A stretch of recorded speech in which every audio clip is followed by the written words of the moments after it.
Bismillah, alhamdulillah, wa salatu wa salam ala rasulillah. Assalamu alaikum. Today we're going to be speaking about atheism, feminism and Darwinism. I'm not actually going to be speaking about why atheism is wrong, or why Darwinism is wrong, or why feminism is wrong. I'm actually going to be covering how there is a conflict between these three ideological worldviews. So I'd like to start off with an example. Rebecca Watson is a well-known feminist. She runs this organization called Skeptic, and their motto, their whole philosophy is science, skepticism and feminism, right? And that's a very standard popular narrative of feminists. So, you know, they believe in science and what science says, they're skeptics, they're atheists, they're free thinkers, and also of course they subscribe to some form of feminism. And there I cropped a picture of her when she was promoting during the 2008 elections, you know, this campaign called Darwin for President, you know.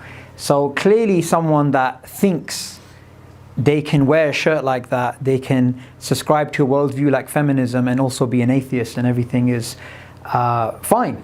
However, there's an interesting incident that happened in Ireland in 2011. 2011 in Dublin, there was a World Atheist Convention, something like this, some atheist convention with all these atheists from across the world. And in the convention you had Richard Dawkins, Rebecca, what's her name again? Rebecca Watson, and Aaron Ra sitting down to, and others as well, speaking about communicating atheism. Anyway, an incident happened which started off like a storm in a teacup, but then just blew completely out of proportion. So what happened was Rebecca Watson was going back to her hotel room after spending time drinking and, you know, at the conference, and she wanted to go to a hotel.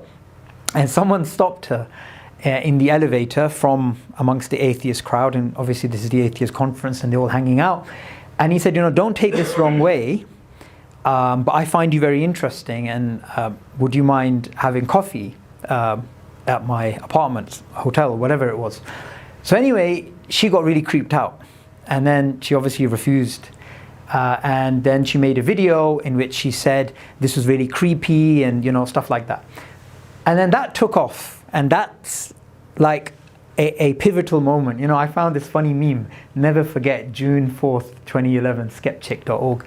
This created a rift in the atheist community. You had people on both camps. You had people saying she was right to call out that sort of behavior. Other people were saying, no, that was really, you know, uncalled for. So anyway, Richard Dawkins decided to get involved. It's such a petty thing, but he decided to get involved. And he wrote this very derogatory message to her. You know, he addressed her as dear Muslimah, and then speaking about how she needs to grow a thicker skin and this is so pathetic and whatnot. Anyway, she got super upset, and she was a Dawkins fan before this. But anyway, she said this afterwards. Richard Dawkins will no longer be rewarded with my money, my praise, my attention. I will no longer recommend his books to others, buy them as presents, or buy them for my own library. I will not attend his lectures or recommend that others do the same. So clearly she was very upset. However, what's interesting is that was something so small, and she was so offended, and so other feminists were so offended, and they had this sort of very negative reaction. However, as you started to go through, you know, the videos and the refutations at the atheist feminists versus the new atheists, and they were going back and forth, other people started to get involved. And then you started seeing, okay, the smoke is moving away, and now we're starting to see two distinct camps. So the prominent feminist Dr. So that name's blurred out slightly, Dr. Marcio Bianco. Marci Bianco. What she said about this is very interesting, right? So she said, there are two predominant reasons that can explain why sexism exists in the atheist movement, right? So she's speaking about the new atheist movement, and you had these prominent feminists who were basically calling out this atheism, the sexism within new atheism, right? So what's interesting is that this small incident, which they call it elevator gate or whatever, it showed a fracture. And as you started to actually delve deeper, you started to realize actually there's a very clear demarcation between these two camps. So she gives two reasons why the new atheist movement, spearheaded by Richard Dawkins, is sexist: social Darwinism and the religious structure that new atheism has, which is obviously something that new atheists won't be very happy to hear, that they have a religious structure. But anyway, that's what she said. So firstly, we need to go over what is social Darwinism, right? Social Darwinism is, it's like the application of Darwinism to society, right? And that's why people say social Darwinism is going from a supposed fact to a value. Therefore, they say this is a fallacy known as the naturalistic fallacy. But anyway, social Darwinism took off after Darwin, and what it basically says is this: social Darwinists held that social inequalities between the sexes or between classes or ethnic groups represent the operation of natural selection, and therefore should not be tampered with, since this would impede the progress of the species. So anyway, this idea is not really purely Darwin's idea. It's actually Herbert Spencer, who's a contemporary of Darwin. However, to call the new atheist movement as something that's based upon social Darwinism is actually a very derogatory thing to actually say. So she goes further, right? She says, in the atheist movement, social Darwinism has played out as the justifiable assault of women by naturally aggressive men.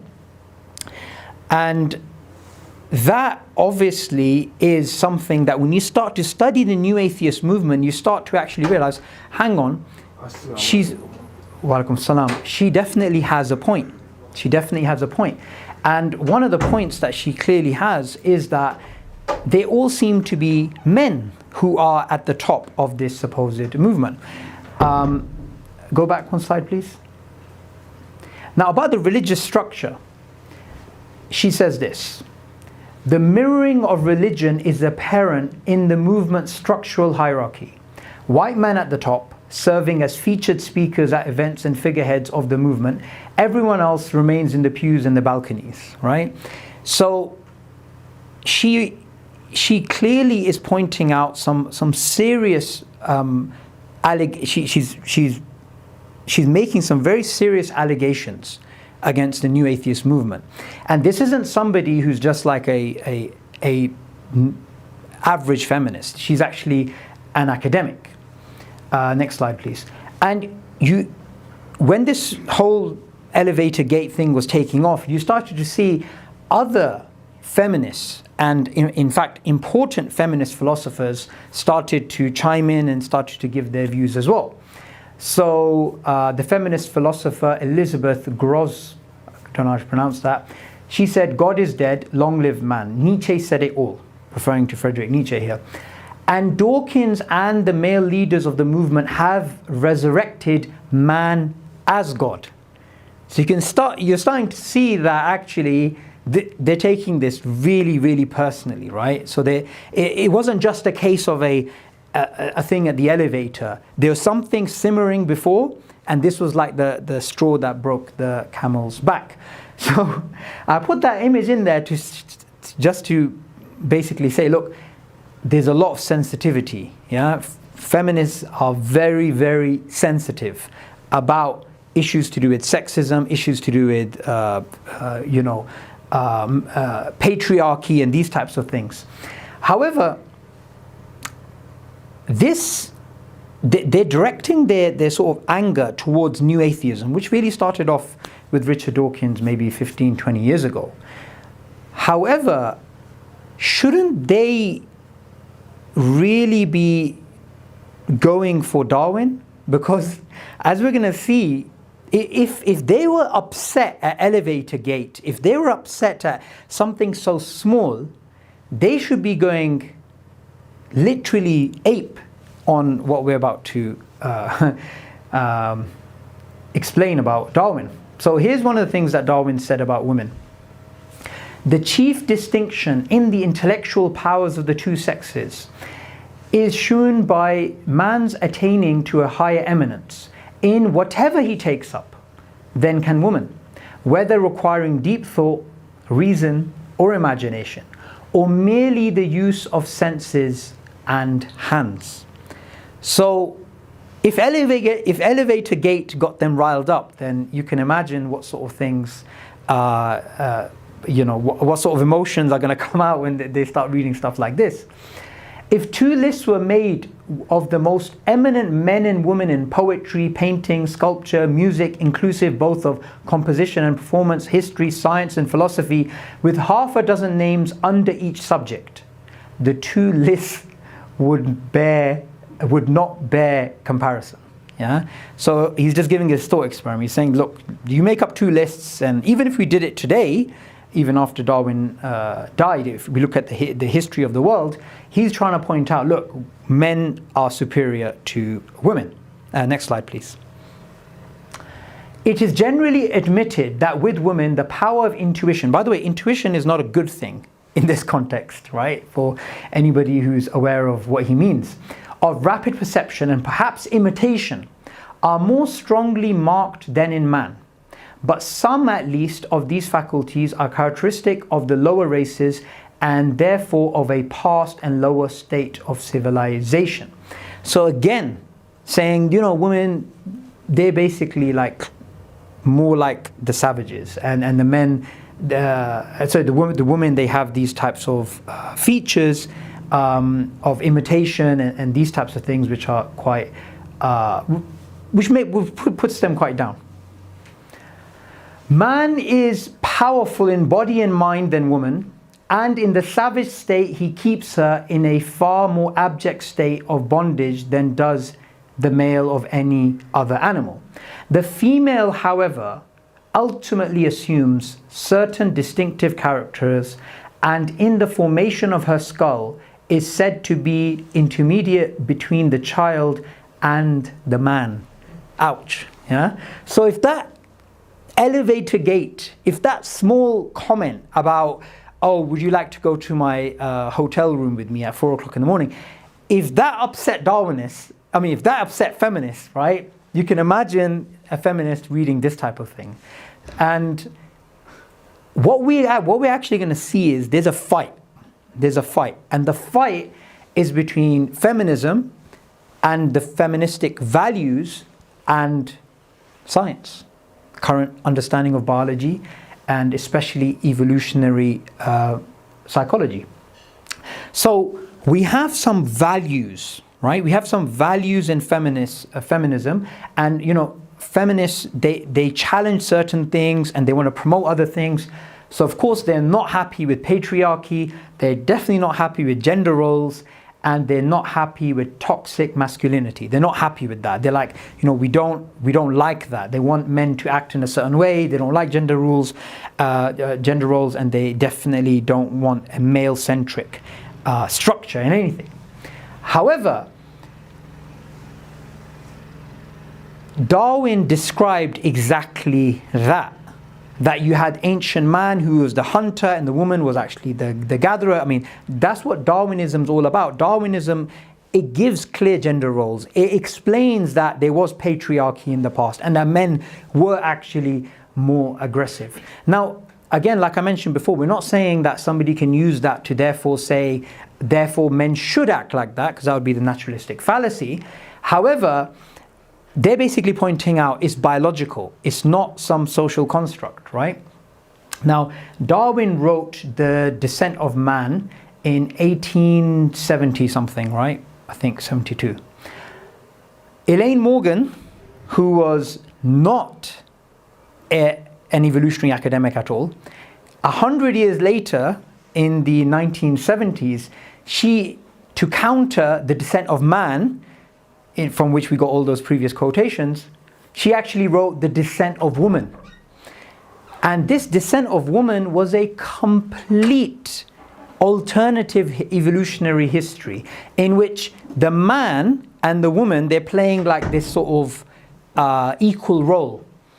However, even though feminists across the world, they loved this book was a manual for them, it wasn't a scientific book. It was just a feminist lashing out and saying we don't agree. But again, this is just values, feministic values against evolutionary psychology or Darwinism. Now, it's not just the case that feministic values totally contradict what Darwinism says about the nature of man. It's also that what Darwinism says about the nature of man contradicts what feminists value, what feminists actually want. Consider some things. So, the feminist Betty Friedan, she said the house is a comfortable concentration camp. She wanted women to work. She wanted women to do interesting things, not just be at home and just take care of the kids. Another prominent feminist, Shula Smith Firestone, I can only say the last name properly, she said women would never truly be free of patriarchy until they were freed from the yoke of reproduction. Now that's a big problem, because that's what Darwinism is about, survival and reproduction. Richard Dawkins in The Selfish Gene, he says the highest rationale of life is survival and reproduction. So how does that make any sense from a Darwinian point of view, that you have this group of people who are like, we want to be free from the yoke of reproduction, and we don't want to have children, and we don't want gender roles, and we don't want to be mothers, when how does that fit with the selfish gene idea? So you can see it's not just one side contradicts the other, it's the other side, the imperative of Darwinism, the idea, the main core of Darwinism, the rationale of life is the preservation of genes, totally contradicts what these feminists are actually saying. And there's actually some, there's a interesting implication of feministic values being prevalent in a society. Here are the statistics from 1920 all the way to 1990. You can see the age of women 30, 25, 20, 40, and you can see live births per 1,000 women, right? So you're starting to see a pattern. So we have 1,000 births per, we have live births per 1,000 women, and we have the year, the actual year of birth for these women, right? So we have 1920 all the way to 1990. And you can start to see there's actually a decline. They're actually going down. Continuously they're going down. What's interesting is what happened between 1940 and 1950. World War II. World War II, you would expect people to have less children during a war than you would during peacetime, like 1980s to 1990s. However, you're seeing a pattern where people are totally dropping off. They're actually not having children. So feminism is like kryptonite. Feministic values is like kryptonite to the Darwinian understanding of life. If a society accepts values that feminism promotes, that society is not actually going to be a very good model to actually explain the selfish gene view. So look, what I like is that some feminists, some have realized it's completely ridiculous. It's completely ridiculous to try and fight off science, to try and just challenge it, to try and just say, look, we're not going to follow, we're not going to accept the standard evolutionary story, we're not going to do this, we're not going to do that, we're going to say there's a male bias, we're going to challenge patriarchy in science, we're going to do this, we're going to do that. This particular philosopher, her name is Grete Windermassen, you can tell she is German. She wrote this paper called Sexual Selection, A Tale of Male Bias and Feministic Denial. She said something very interesting, and for anyone that's interested, I highly recommend you read this paper. The history of male bias in Darwinian theory should not be used by feminists as an excuse to reject evolutionary premises that have now been established as scientifically sound. She's basically trying to tell the feminists, look guys, stop fighting science here, right? Now, just as a thought experiment, if I come across a feminist and I say something and the feminist doesn't like that and they say, I am offended, right? By saying I am offended, you can change someone's behavior. Yeah, you can do that. And to a large extent, that does actually happen. Someone says, look, I'm offended, I don't like this, I don't like that. However, you can't really change reality. If you say, I'm offended that it was sunrise at 6:55 this morning, not 4 a.m. You being offended doesn't change the reality, not saying that Darwinism is the reality, but the reality that these are conclusions that are being made within science. You can't change the mind of a scientist by saying, oh, you know, I understand that you've done the experiment, you've done this, you've done that, but I don't agree with it. Well, the thing is, that scientist is going to turn around and say to you, look, it doesn't really matter if you agree or not.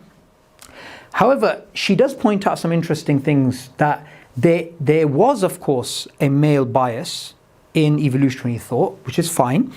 But that doesn't, even if you strip away that bias, you still get down to some ideas which are which don't fit with feminism. So the idea that men and women are biologically different, they're genetically different, right?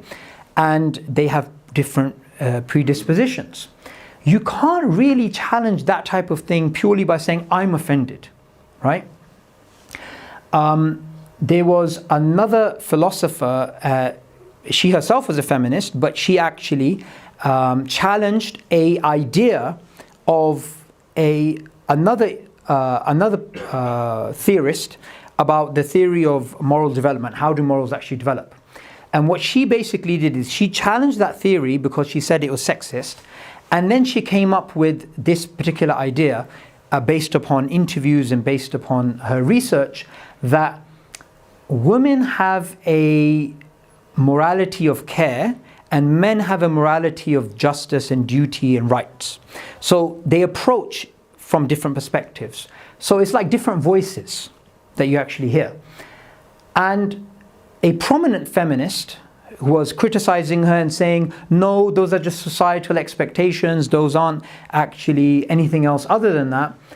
But then the problem is, you can't keep doing that. You can't keep, okay, there are some values which are being promoted and those values contradict certain things that scientists are saying. You don't actually like those values, so you're going to turn around and say, I'm not going to have that. So you can't actually have it that way. Emma Thompson, she is a famous feminist. She calls herself a radical feminist. And she said this very interesting statement. She said, I am an atheist because religions oppress many women. I regard religion with fear and suspicion. It's not enough to say I don't believe in God. I actually regard the system as distressing. I am offended by some of the things said in the Bible and the Qur'an, and I refute them. And this is a standard understanding of feminists, right? I don't like what you're saying, so I disagree with it, and I'm going to spend my life refuting it. And look, I'm an atheist because religions oppress women. I mean, even if you actually think about that statement, right? Firstly, oppress, is that based upon the actual scripture? Is that based upon people's interpretations? But either way, being an atheist because you don't like certain things, and look, you can actually find this in the Qur'an. In the Qur'an, it mentions certain things which some feminists may not like. But that doesn't mean you turn around and say, I'm actually an atheist. Now, Emma Thompson, although she calls herself a radical feminist, and by the way, there's many different types. There's radical, Marxist, Realist, liberalist. Liberal, yes, fantastic, liberal feminist. You also have first wave, second wave, third wave, God knows. Muhammad Hijab recently, his book, Fifth Wave Feminism, right? But the problem is that the average feminist that you see on the street, they have no idea about what Darwin said about women. And remember, Darwin's not just reflecting Victorian values. You can make that argument, but in The Descent of Man, he's basically arguing, using his theory, that women are inferior physically, mentally, psychologically, and in other ways. So anyway, let's take this statement of hers and let's see her reaction, if she wants to be consistent, if Emma Thompson actually read The Descent of Man as opposed to the Qur'an and the Bible and felt insulted. So I'm going to flip this statement. I am a creationist because Darwinism makes women inferior. I regard Darwinism with fear and suspicion. It's not enough to say I don't believe in evolution. I actually regard the system as distressing. I am offended by some of the things said in Darwinism and I refute them. At the bottom there I wrote not Emma Thompson, because I have this tendency to attract militant atheists who are always trying to say you misquoted someone. So I just put it down there. That's not Emma Thompson who says that. But if she is to be consistent and she read The Descent of Man, she would recognize that's actually what she needs to say, right? She actually needs to say something along those lines.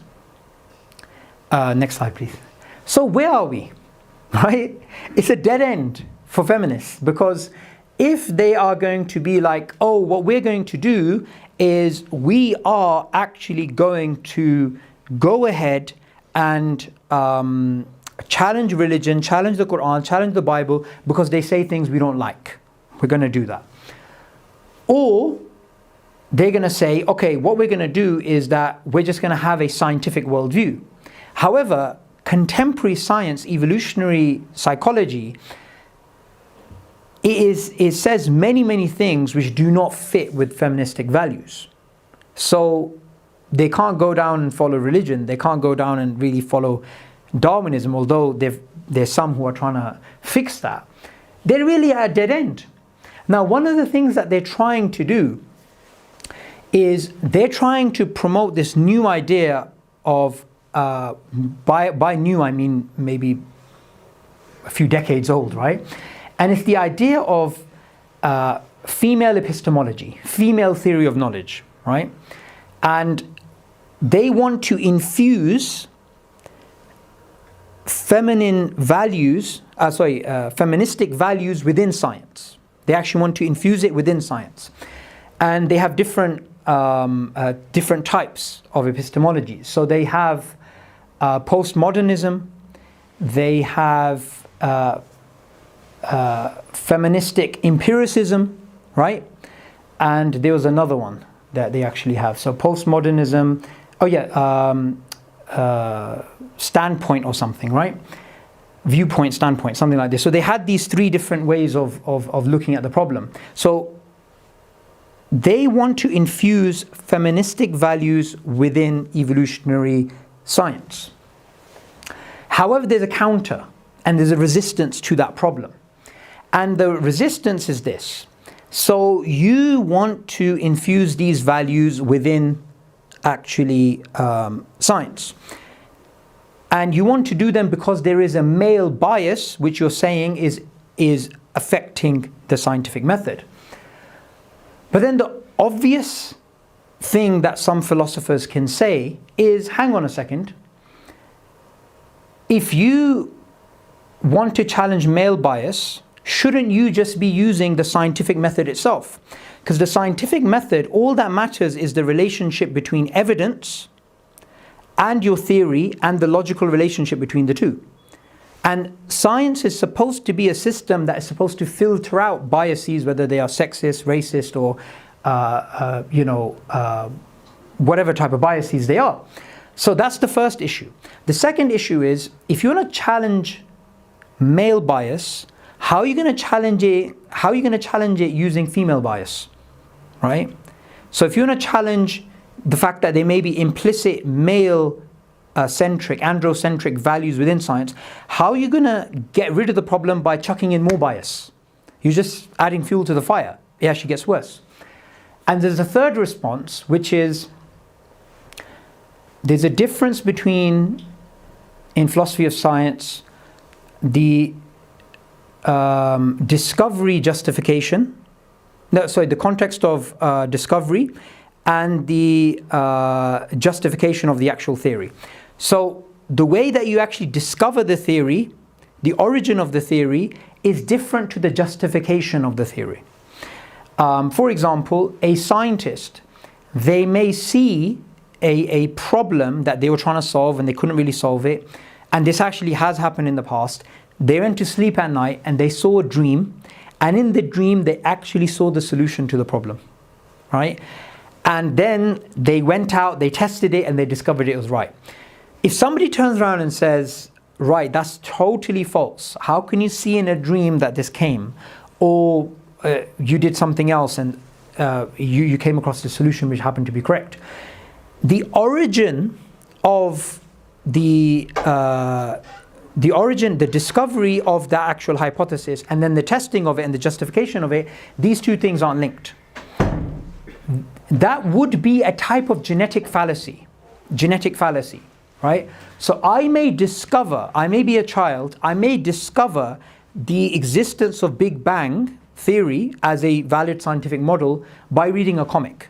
I can do that. But that doesn't mean that therefore I cannot believe in it because I happen to read it in a magazine.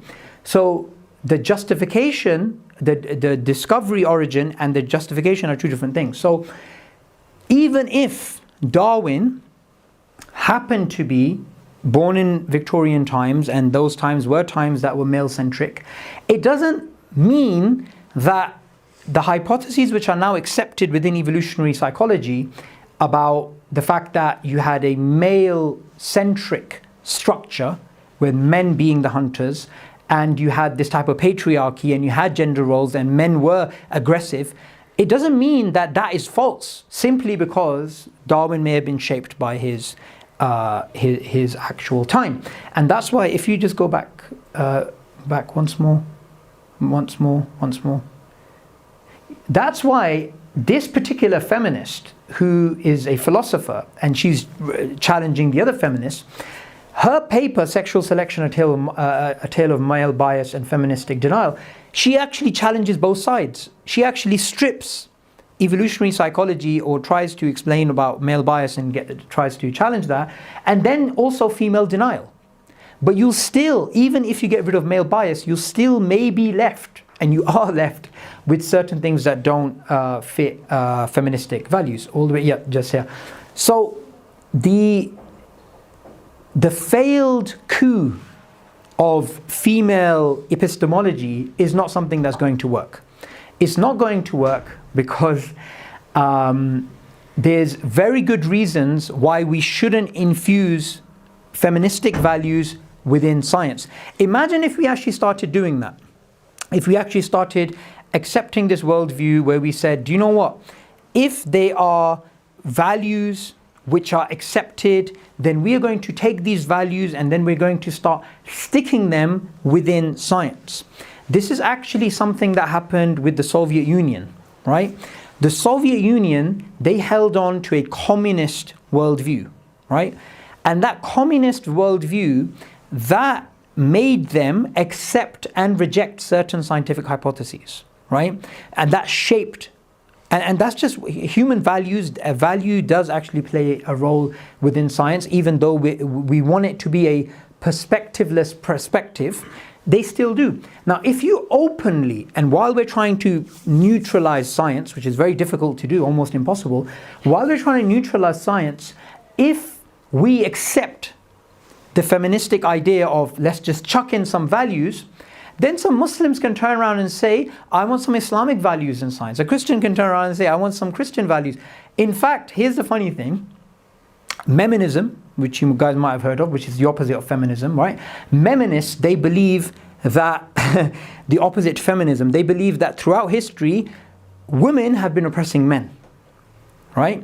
And women are basically, when the Titanic is sinking, they say women and children first. When the war happens, the men go out and die while the women are at home. So, they have this argument. So feminists may say, well, we want to infuse our values within evolutionary science because we think it's, female-centric. So once you open that door, it's just chaos. It's like a Royal Rumble. It's like a Hobbesian war. And we can't really do that. But here's a beautiful thing. We don't need a war between the sexes. We don't need this idea that a female says, okay, a man is doing this, so I want to do that. Or a man looks at a female and says, she's doing this, so I want to do that. And you have this constant weighing. Okay, he's better than her and she's better than him and this and this and this. The Qur'an breaks that paradigm. Allah breaks that paradigm. How? Because Allah's version of success is not the version of success that you get in a capitalistic society. Oh, she's better than her and he's better than him because she has more money, she has a bigger following on Instagram or this and that. No, Allah says something beautiful in the Qur'an.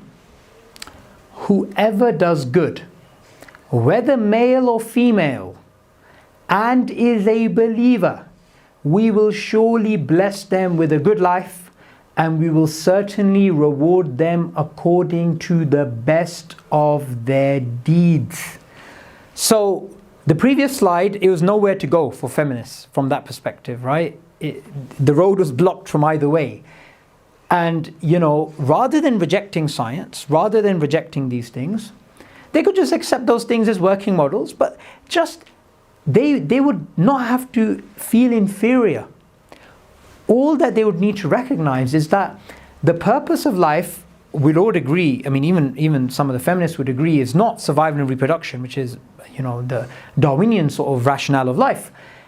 And it's not, okay, I want to be better than that person because they have a bigger house, a better looking husband or whatever, right? No, it's actually got to do with something greater. It's got to do with spirituality. A spiritual woman is a woman who has value. And it's not just a case of, oh, she doesn't have a job, she doesn't have this, she doesn't have that, therefore she has no particular value. And the beautiful thing about the Quranic paradigm is that the Quran, it doesn't accept the paradigms of society. It actually challenges paradigms and it tries to show that this particular paradigm is actually going to make you happy. And what's powerful about this particular paradigm of the Quran is the Quran doesn't want this battle, right, between men and women. The Quran explains a symbiotic, beautiful synergy, dovetailing between the male and the female. It's no longer a war. Yeah? And if there is a race, that race is in who can gain the most good deeds. That's the competition. The competition isn't for these material worldly things. So that's all I wanted to say. Jazakallah khair for listening. Everything good I have said is from Allah. Every mistake is from myself. Jazakallah khair.